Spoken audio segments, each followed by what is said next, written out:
নমস্কার, Apis home কিচেনে স্বাগত। আশা করি ভালো আছো। এর সাথে সাথে নববর্ষের আন্তরিক প্রীতি এবং শুভেচ্ছা তোমার জন্য রইল। সকলকে নিয়ে ভালো থেকো। আজকে আমার রেসিপিটি হলো ছানার নিরামিষ পাতুরি। কিভাবে রান্না করব চলো শুরু করা যাক। আমি প্রথমে ছানা বানানোর জন্য এখানে নিয়ে নেব 1 litre full fat milk. Toned মিল্কও ব্যবহার করা যায়, তবে আমার মনে হয় ফুল ফ্যাট মিল্ক নিলে ছানার টেস্টটা একটু বেশি আসে। এবার দুধটা গরম হতে হতে অন্যদিকে আমি একটা বাটির মধ্যে নিয়ে নেব 1 চা চামচ ল্যাকটিক পাউডার। পাউডারটাকে আমি 1 চামচ মতন জল দিয়ে গুলে নিয়ে গরম দুধের মধ্যে ঢেলে দিয়ে একটু নেড়ে চেড়ে নেব আর গ্যাসের ফ্লেমটাকে অফ করে দেব। এইভাবে ছানা কাটিয়ে নিলাম। এইবার ছানা কাটানো হয়ে গেলে আমি জলটাকে ঝেড়ে ছানাটাকে আলাদা করে নেব। বাকি জলটাও এইভাবে চেপে চেপে বের করে দিলাম। এক পাশে ছানাটা রেখে অন্যদিকে এবার পাতুরির পাতাগুলোকে রেডি করে নেব। আজকের পাতুরির জন্য আমি একটা লম্বা কলা পাতার অর্ধেক কলা পাতা ব্যবহার করছি। এই অর্ধেক কলা পাতাকে দুভাগে কেটে নিয়েছি। এবার কলা পাতার মাঝখানে যে শিরগুলো থাকে সেই শিরগুলোকে আমি সরু সরু করে সুতোর মতো করে কেটে কেটে বের করে নিচ্ছি। পাতুরি বাঁধার জন্য আমি এই সুতোগুলোকেই ব্যবহার করব। তবে এই শিরগুলো বের করে নেবার সময় খুব সাবধানে বের করে নিতে হবে, পাতাগুলো যেন ছিঁড়ে নষ্ট না হয়ে যায়। আমি এগুলো ব্যবহার করছি, তবে তুমি চাইলে সুতো দিয়েও বাঁধতে পারো।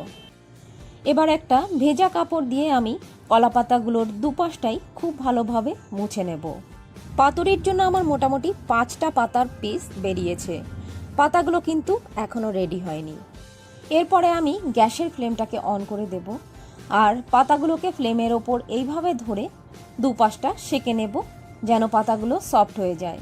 আমি পাতাগুলোকে এইভাবে নরম করছি, মানে এইভাবে সেঁকে নিচ্ছি। তবে তাওয়ার ওপর দিয়ে কাপড় দিয়ে চেপে চেপেও কলা পাতা সেঁকে নেওয়া যায়। তোমার যেটা ইচ্ছে তুমি সেভাবে করতে পারো। পাতাগুলোকে আমি সেঁকে নরম করে নিলাম। পাতাগুলো পাতুরি বানানোর জন্য একদম রেডি। পাতাগুলোকে এক পাশে রেখে সব শেষে আমি বানিয়ে নেব মশলাটা।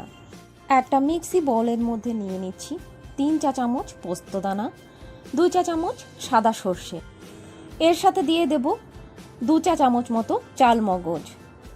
এরপর দেব 1 মুঠো বা একটা নারকেলের অর্ধেক নারকেল কুচো, যেটা আমি কালো দিকটা ছাড়িয়ে নিয়েছি। এবার ছোট ছোট টুকরো করে কেটে অ্যাড করলাম। দিয়ে দিচ্ছি 2টো কাঁচা পাকা লঙ্কা, দিয়ে দেব স্বাদ মতন নুন, দিয়ে দেব 1/2 চা চামচের থেকে কম চিনি। এবার দিয়ে দিচ্ছি 1/2 চা চামচ মতন কাশ্মীরি লঙ্কা গুঁড়ো, শুধুমাত্র কালারের জন্য। কিছুটা জল অ্যাড করে এবার একটা মিহি পেস্ট করে নেব। মশলাটা লাস্টে তৈরি করলাম, কারণ আমার মা বলেন যে সর্ষে কোনো রান্নায় দিলে ঠিক রান্নার আগের মুহূর্তে মশলাটা তৈরি করে নিতে হয়। সর্ষে বেশিক্ষণ বেটে রাখলে তেতো হয়ে যায়। এবার আমি ছানার মধ্যে তৈরি করে রাখা মশলাটা অ্যাড করলাম। মাঝখানে কিছুটা স্পেস তৈরি করে নিলাম। এর মধ্যে দিয়ে দিচ্ছি সামান্য একটুখানি নুন, দিয়ে দিচ্ছি 3 টেবিল চামচ সর্ষের তেল। এর মধ্যে অ্যাড করলাম 1 মুঠো মতন কাজু এবং কিছু কিশমিশ। সমস্ত কিছু দিয়ে খুব ভালোভাবে হাতের সাহায্যে মেখে নেব। অবশ্যই মাখাটা হাতের সাহায্যে করতে হবে, মশলাটা যেন ছানার সাথে খুব ভালোভাবে মিশে যায়। এবার আমি পাতুরিগুলোকে বেঁধে নেব। এবার কলাপাতার মধ্যে দিয়ে দিচ্ছি মিশ্রণটি। তবে পাতুরির সাইজটা কেমন হবে বা কি পরিমাণ দেবে সেইটা কিন্তু যার যার ইচ্ছে খুশি মতো বানানো উচিত। সবশেষে একটা কাঁচা লঙ্কা দিয়ে এবার আমি বেঁধে নিচ্ছি। বাঁধার সময় এটা খেয়াল রাখতে হবে দুপাশে যেন সমান সমান পাতা থাকে এবং সেই পাতাটা ভাঁজ করে ঠিক মাঝখানে যেন বাঁধা পড়ে। এবার দুপাশে আমি মুড়ে নিয়েছি। বাঁধনটা এটাও কিন্তু ইচ্ছে খুশি মতো দেওয়া যায়। আমি যেমন গিফট প্যাকিংয়ের মতো 4 দিক থেকে আটকে নিয়েছি। পাতার সাইজ কিন্তু সবসময় একরকম হয় না, সেই জন্য বাঁধনটা বিভিন্ন রকমের হতে পারে। কোনোটা একটু ছোট হয়, আবার কোনো পাতুরির সাইজটা একটু বড় হয়। আমার আজকে যতটুকু আমি ছানা মেখেছিলাম আর যে কটা কলা পাতা আমার হয়েছে তাতে আমার 5টা পাতুরি তৈরি হয়েছে। এক একটা এক এক রকমভাবে বেঁধেছি। আমি যতটা সম্ভব দেখানোর চেষ্টা করলাম। যেমন এই পাতুরিটা আমি শুধু মাঝখান থেকেই একটা বাঁধন দেব। খুব হালকা একটা বাঁধন দিলে খাওয়ার সময় খুলতে সুবিধা হয়। আমার পাতুরি বাঁধা কমপ্লিট হয়ে গেছে। এবার আমি চলে যাব পাতুরিগুলোকে রান্না করে নেবার জন্য। এখানে একটা তাওয়া বসিয়ে দিয়েছি, দিয়ে দিলাম 1 টেবিল চামচ মতো সর্ষের তেল।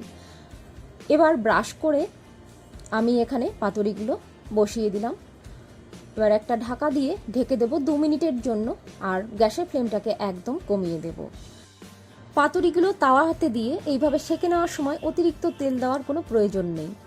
2 মিনিট পর আমি ঢাকা খুলে এবার পাতুরিগুলোকে উল্টো করে দিয়ে আবারও ঢাকা দিয়ে 2 মিনিটের জন্য আঁচ কমিয়ে রেখে রান্না করে নেব। আমি রান্নায় খুব কম তেল ব্যবহার করার চেষ্টা করি, এটা কিন্তু স্বাস্থ্যকর। খাবারও খাবো, আবার শরীরও ঠিক রাখবো। 2 মিনিট পর ঢাকা খুলে এবার আমি পাতুরিগুলোকে গরম গরম নামিয়ে নেব এবং গরম গরম সার্ভ করব।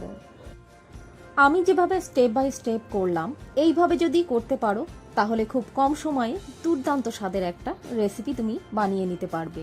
বিশেষ করে যারা নিরামিষ ভোজী, আজকের আমার রেসিপিটি তাদের জন্য। নিরামিষ দিনে যদি এই রেসিপিটা হয় না, একদম জমে যাবে। আমার কথা শুনে বাড়িতে একবার অন্তত করে দেখো। পোলাও অথবা ভাতের সাথে, পরোটা অথবা রুটির সাথে, যে কোনো কিছুর সাথে খেতে অসাধারণ লাগে।